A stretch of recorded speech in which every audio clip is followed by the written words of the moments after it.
If you're watching this video, chances are you've already seen the interview that I've done on the Black Experience Japan YouTube channel. If you haven't, I'll include a link in the description box down below. In that video, I talk about my transition from being an English teacher here in Japan to a self-taught software developer. And since that video dropped, I've been receiving messages from people all around the world asking me exactly what my process was. And I hope to uncover that and give you some advice for people who want to follow down this path too, because maybe I didn't go into too much detail back when I did the interview. So let's get started. Currently, I'm a front-end developer for a local tech startup here in Japan. I've had 2 front-end development jobs since making the transition out of English teaching almost 4 years ago. So back then when I was an English teacher, I was looking for a way out, and I thought front-end development would be probably the best route for me because you don't have to speak Japanese, and the beauty of programming and working in the tech industry, it's more so what you can show them and what you know than credential and experience base. And because I was a web designer back in Cleveland, I already knew HTML and CSS, which is 2 of the coding languages that you need to become a front-end developer. Now, I wasn't a programmer because to be a programmer, you have to know the coding language JavaScript specifically for front-end development, and I had no real experience in that. I did take a programming class back in college, but I got a D, and to be quite honest, I think the professor was just being nice to me. And back when I got that bad grade in college, I was just super scared of the idea of programming, and I never thought it was for me, so I never practiced it at all. But, you know, with the right set of motivation and circumstances, you'd be surprised at how much you can learn. And I think that's an important part of my story because I'm gonna get into that later when I talk about resiliency. Anyways, back when I was an English teacher, I didn't have anyone teaching me how to code, and I was going down the self-taught route. And it was really difficult. I didn't have anyone encouraging me. I had no one to tell me this is common. These are the mistakes that you're going to make and like how to just make it through this hump. And I want you guys to know that if you're going down this route, especially the self-taught route, it's going to require a little bit of resiliency. I wish I would have known that back when I took my first programming class in college because I just thought maybe I wasn't meant to program. And I don't think that's true. I think anyone can learn how to code if you just have enough tenacity and grit to make it through it. I think coding isn't about talent. I think it's about hard work and dedication. And I'm going to prove that to you guys because if you learn how to code, it's going to take a couple of years to get good. But if you're willing to accept that time period of just practicing every single day, I promise one day it's just going to click and you're going to make it through it. So back when I was like teaching myself how to code when I was an English teacher, I used to use this resource called Treehouse. Treehouse was this website, and there's many other websites you can use such as Free Code Camp, edX, Code Academy. I'll include a link for all of those things down in the description box down below to help you guys.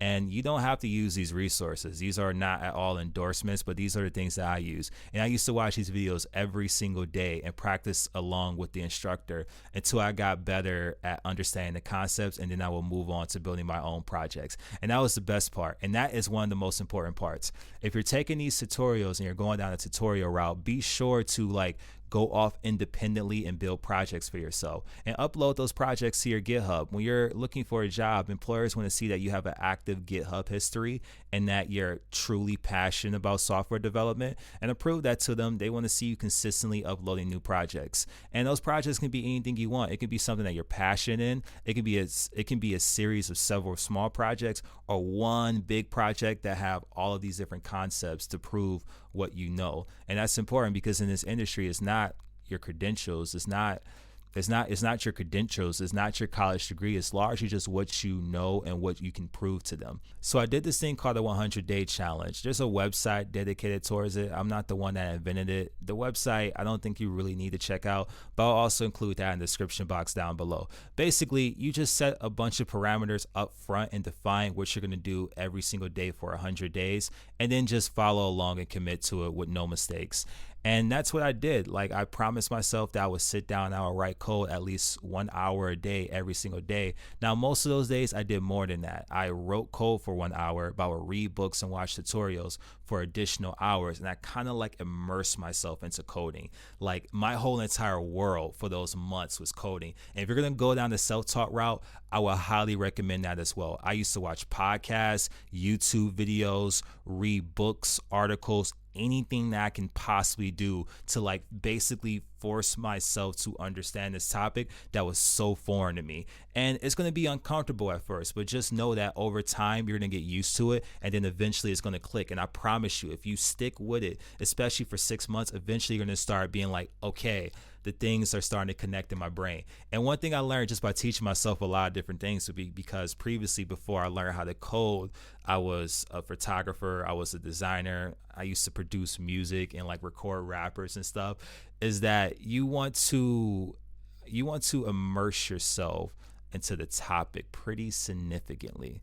I believe Bill Gates talked about this when it comes to learning new things. Basically, what you want to do is establish this mental model in your head, because if you're learning how to code and you're just following one resource, and if you're just like typing away, it's going to be hard to pick up on a lot of those concepts because you have nothing to connect it to in your brain. So you're going to feel overwhelmed. You're going to forget things, and you're going to be like, man, this is just too foreign for me. But if you're listening to like people already in the industry who do podcasts, people such as me, if you're watching YouTube videos, if you're reading books, if you're just getting a 360 understanding of the industry, I promise you, you're going to start being able to connect all of those bits and pieces that you're learning during your tutorials and studying to like something much larger in your head, and that information will stick and become much easier. So after I built a couple of projects and I uploaded to my GitHub, I had a body of work that employers are able to see to, like, you know, maybe take a chance on me and give me an interview.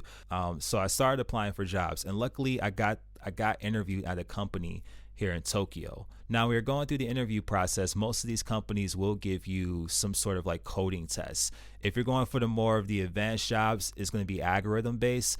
And if you're going for like some medium or entry level jobs, it's going to be just like a take home project or an office project that they want you to complete within a set period of time. Now, there is some exceptions to that. If you go through a recruiting company, sometimes they will hire you as a contractor, and it's much more simpler. They just interview you and they don't even give you a test. But there's some drawbacks to working with a recruitment company versus being a direct hire. I probably won't get too much into that in today's video, but just please be aware of that. So when I took the test, as I said in the interview on the Black Experience Japan YouTube channel, I didn't pass it. And the reason why I didn't pass it, I didn't realize that there was an entirely another page to the test that I forgot to complete. But she decided to give me a chance anyway, and I started to work as a software developer here in Japan. And that was my first job. And I worked that job for about a year. I realized that I was starting to, because I kept practicing even after I got the job, because I had massive imposter syndrome, I started to outgrow the job. And once I realized that, I found the job that I currently work at now, which is a step above my first entry-level job. Now, when you guys are just getting started, just maintain that resiliency. I guess this video is more so me being a coach. The best advice is going to be the simplest advice I can give you. Focus on project-based learning. Again, when you're working in this field, everything is a project. You have a project manager, you have different tasks, you have requirements and features that you need to build out. So I believe the best way to learn is through directness. So focus on building projects. So when I got a couple of projects finished, what I did next was I started to look on LinkedIn, and that's probably the best way that you can find a programming job here, next to a website called japandev.com. So what I did when I got my first job, I saw the JD, which is the job description, and it said it was looking for 7 years of experience. And clearly I did not have those years of experience. I was an entry-level programmer. And so I purchased LinkedIn Premium. I purchased LinkedIn Premium, and I messaged the job poster directly, and I said, hey, I don't have that much years of experience, but I'm very passionate about this job. Could you take a chance on me? And what exactly does your company need for me to be successful in this role? And I immediately started studying those technologies. And she gave me a little bit of information. I finally got a call back from HR, and that's how I started to do the job. But anyways, after you build a couple of projects of your choice and your passion, upload those things to your GitHub. And just to start relentlessly applying for jobs. I can tell you from my process that, I got told no maybe dozens, if not like hundreds of times in total, like between my very first job and even after I got my first job and I wanted to level up and find a new company, I got told no a bunch of times in between that process. So if you're getting rejection letter after rejection letter, just stick with the plan. The beauty of all of this is that as you're being rejected and if you're still practicing, you're getting better. You're getting better just like people who work inside of the industry, and eventually someone is going to take a chance on you, assuming that you have, a well-formatted resume that has no typos or anything like that. If you're presenting yourself and you know how to sell yourself, that's a very important aspect. And for those who are going down the self-taught route, it's very easy to have imposter syndrome. You're like, I come from a completely different career field. Everybody within the talent pool who are looking for jobs at the same time as me probably came from a boot camp, or they have college experience in computer science. Look, I want you to understand this. Like, don't let that be a limiting factor towards you. Your untraditional experiences can be a great reason for a company to hire you. In fact, I played into that for my second job here.